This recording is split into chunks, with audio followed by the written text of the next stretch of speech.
سلام كمي تخونو كبرات تخاتاتلتي ساتلاي تلفزيون آسنا نلومي 27 ميازيا كلتشن 26 سوني زتدالو زيناتات حيزلكم قريبا لخو بقدامنت نطبتاتهم اب كبابيتات زوبا سمين غوندر اب منغو سراويت بلصغنان فانون زكير زلو وغ بزحيله ملكعو قصيلو كم زلو اب زحبرلو زلو وان اب معسكر ايرتراوያን ስደተኛታት ዓለም ዋጭ ሓደጋ ሞት ምብጽሕም ህዝባዊ ወያነ ሓርነት ትግራይ ሙሉእ ድጋፍ መልአተ ህዝቢ ዝረክብ ዘሎ መምላስ ዝተወንዘፈ ቤት ምኽሪ መንግስቲ ትግራይ ቀልጢፉ ናብ ተግባር ከሰጋገር ህዝቢ ትግራይ ዝሃቦ ሓደራ ከም ዝዋጻእ زرقاقز زحلفو هصوص ملأختي زملكات ناب إيرترا كترز بسب مزي إميغريشن أمريكا أب تحت قيد زصنح إيرتراوي دحر نوي حقاو مسرح كاب مأسرت إميغريشن أمريكا كم زتفتحن سب السلطان تهاجر مرقاقازهم قدامي منيستر إسرائيل بنيامين نتنياهو اتسم مقراص تخسين سلسة سومن كابزنا واحد حرك للتمعالتات سراويتو قابل حزب الله حيال متقعت كخفت مئزازو زبلون كالوتن زيناتات حزالكم قريبا لخو كسام وداتام سيصنحكم زرزراتهم كتكاتاتولو بخبري يعدم اب كبابيتات زوبا سمين غوندر اب منغو سراويت بلصغنان فانون زكير زلو وغ بزحيل ملكعو قصيل مهلاغو اب زحبرل زلو وان اب معسكر ايرتراوያን ስደተኛታት ዓለም ዋጭ ሓደጋ ሞት በጽሕም بمسرت كابت معسكر زترخبه مبعتا وحابريتام ابت كبابي بزكير زلو وغ اتوم سدتنياتات اب ماكل حو تقرقرام اب تحت كبيد رعد شاقلوتن كم زركوبن تمالي حادثه زاغيت مننتهم كاب زيتفولطو عطقات بستتوكسه طيت مقتالون يردن اب معسكر عالم واج ركوب ايرتراوያን ስደተኛታት كم مقتلتي ጨውያን مفررحن زامسلو زتفلاليو يسبعو سغمتታት كوسدلو مصنح زفلط ኮይኖም اب زحج وان كاب بفلاي ابታ ሀገር كير تمديبو بزول هاغراو مريጫት አሳሲሩ ዝረ ዘሎ ጸታው ቁሉላው زياده تقالعت كخونو كم زقلو شاقلوتهم يገልጹም ابت معسكر بسنك قاطي مزلو حصرتات مغبن مدهانيتن ازيو كبيد هيوت يحلفو مهلاوم زحبرو تقماطو معسكر وحسن صطتا زي مهلاو خاط وسخ تصعنو فطيرلهم كم زلو بمرات يغلصون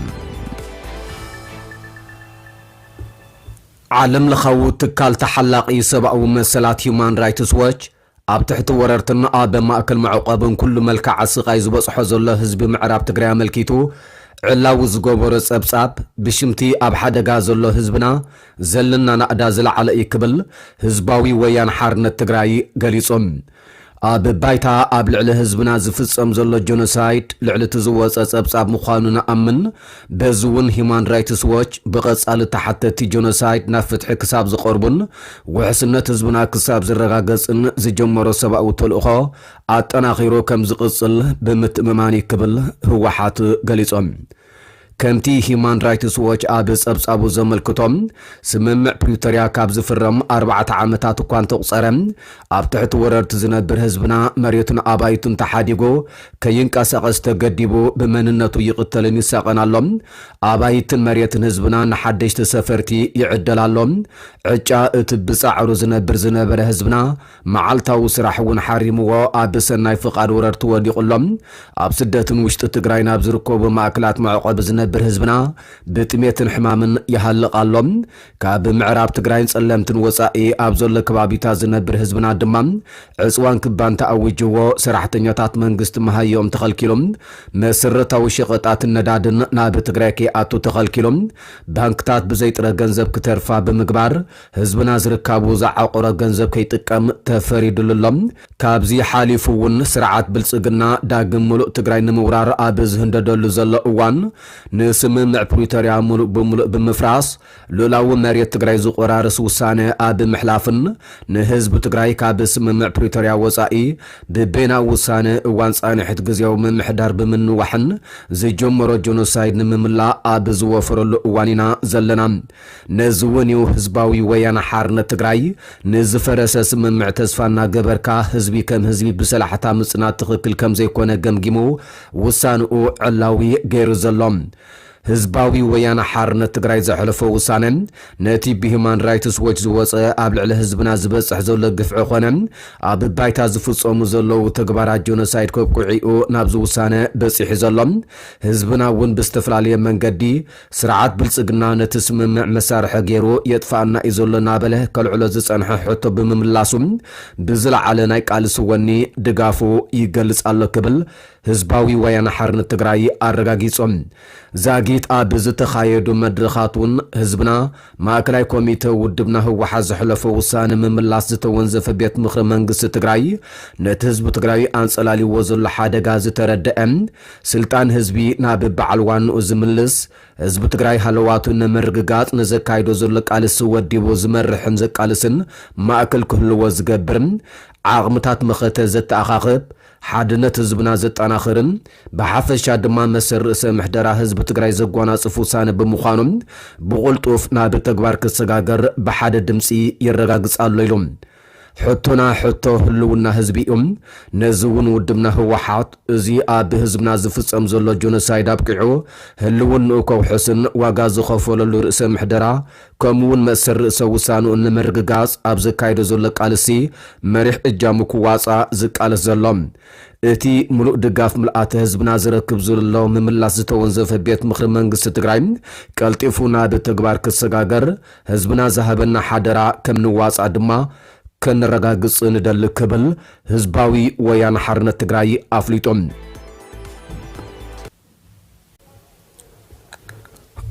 ናብ ኤርትራ ክጥረዝ ብሰብ መዚ ኢሚግሬሽን ኣሜሪካ ኣብ ትሕቲ ቀይዲ ዝጸንሐ ኤርትራዊ ሰመረ ገብረ ዝጋቢሄር ድሕሪ ነዊሕ ሕጋዊ መስርሕ ካብ ማእሰርቲ ኢሚግሬሽን ኣሜሪካ ከም ዝተፈትሐን ሰበስልጣን እታ ሃገር ኣረጋጊጾም እዚ ሰመረ ዝተባሃለ ውልቀ ሰብ ኣብ መጀመርታ ናይ ዝሰሙን ካብ መዳጎን ማእከል ማብኮክ ነብረ ስካ ተፈቲሑ ብተቆጻጸራ ኣኽበርቲ ኢሚግሬሽንን ጉምሩክን እታ ሃገር ናብ ኢጋን ሚኒሶታ ተመሊሱሎ ይብል እቲ ዝወፀ ሓበሬታ በርጌሳዊ ማሕበር ነብራስካ ኣሜሪካ ማእሰርቲ ሰመረ ዘይሕጋዊ ብምባል ብዘቕረቦ ክስን ነዊሕ ምጉትን እቲ ጉዳይ ብዘይተቃወመ ክስረዝ ቤት ፍርዲ ፌደራል ዝሓለፈ ሐሙስ ወሲኑ ሰመረ ብሰንክቲ ኣብ ኤርትራ ዘሎ ግህሰት ሰብኣዊ መሰላት ኣብ 2016 ካብ ኤርትራ ሃዲሙ ናብ ሕቡራት መንግስታት ኣሜሪካ ዝኣተወ ኮይኖም በቲ ፕሬዚደንት ዶናልድ ትራምፕ ኣብ ልዕሊ ዘይሕጋውያን ዝበሎም ስደተኛታት ዝሓለፈ ውሳነ ናብ ኤርትራ ክጥረዝዩ ኣብ ትሕቲ ቀይዲ ጸኒሖም ዳኛ ኢሚግሬሽን ኣሜሪካ ሰመረ ካብታ ሃገር ክስጎጉ እኳ እንተኣዘዘ እቲ ቤት ፍርዲ ግን ንኣህግራዊ ሕጊ ምርኩስ ብምግባር ንሓደ ካብ ሃገሩ ብሰንኪ ግህሰት ሰብኣዊ ምስላት ወፂኡ ኣብ ሓንቲ ብኣህግራዊ ውዕል ስደተኛታት 1951 እቲ ቅየድ ሃገር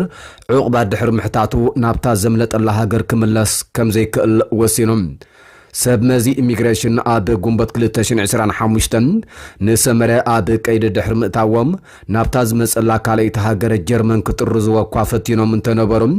ንውሳንኦም ዘራጉድ ሕጋዊ ስንዳ ስለ ዘይረኸቡ ግን ኣብ ዝተናውሐ ማእሰርቲ ጸኒሖም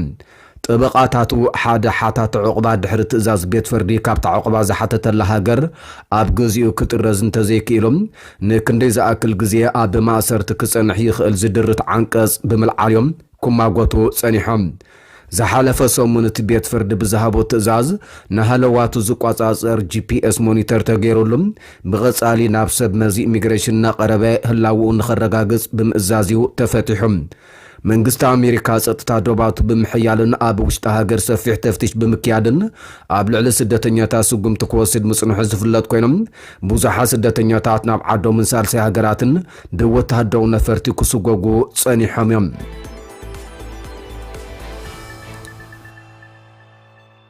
ቀዳማይ ሚኒስትር እስራኤል ብንያሚን ኔታንያሁ እቲ ስምምዕ ምቁራጽ ተኽሲ ንሰለስተ ሰሙን ካብ ዝናዋሕ ድሕሪ 2 መዓልታት